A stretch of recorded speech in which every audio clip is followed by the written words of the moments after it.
বীর বিক্রমের নেতৃত্বে এলডিপি এবং এনসিপি নির্বাচনের আগে নতুন রাজনৈতিক জোট 10 দল নিয়ে বড় সমঝোতা। জামায়াত, এনসিপি, এলডিপির ঐক্যে বদলাতে পারে নির্বাচনী সমীকরণ। আসন্ন জাতীয় নির্বাচনের আগে জামায়াত ইসলামী, জাতীয় নাগরিক পার্টি এনসিপি ও লিবারেল ডেমোক্রেটিক পার্টি এলডিপি সহ মোট 10 দল একটি শক্ত রাজনৈতিক সমঝোতায় পৌঁছেছে।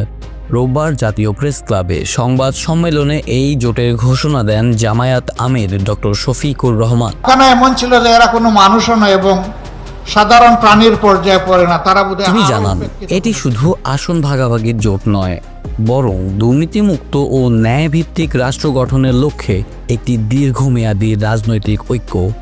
300 আসনেই প্রায় চূড়ান্ত প্রার্থী সমঝোতা হয়েছে বলেও জানান তিনি। তখন আমরা বলেছিলাম যে আমরা 3টি দল মিলে যে সংস্কার জোট, আমরা একত্রে নির্বাচন। জোট নেতারা নিরপেক্ষ ও গ্রহণযোগ্য নির্বাচন নিশ্চিত করার আহ্বান জানিয়ে বলেন, ভোটাধিকার হরণ হলে তা ঐক্যবদ্ধভাবে প্রতিরোধ করা হবে। বিশ্লেষকদের মতে এই জোট আগামী নির্বাচনে এক সংগঠিত ও গুরুত্বপূর্ণ বিকল্প রাজনৈতিক শক্তি হিসেবে আবির্ভূত হবে। আমাদের 1 নম্বর দায়িত্ব হবে এই দেশের ভাঙ্গাচোরা কোমর ভাঙ্গা শিক্ষা ব্যবস্থাকে ঠিক করা।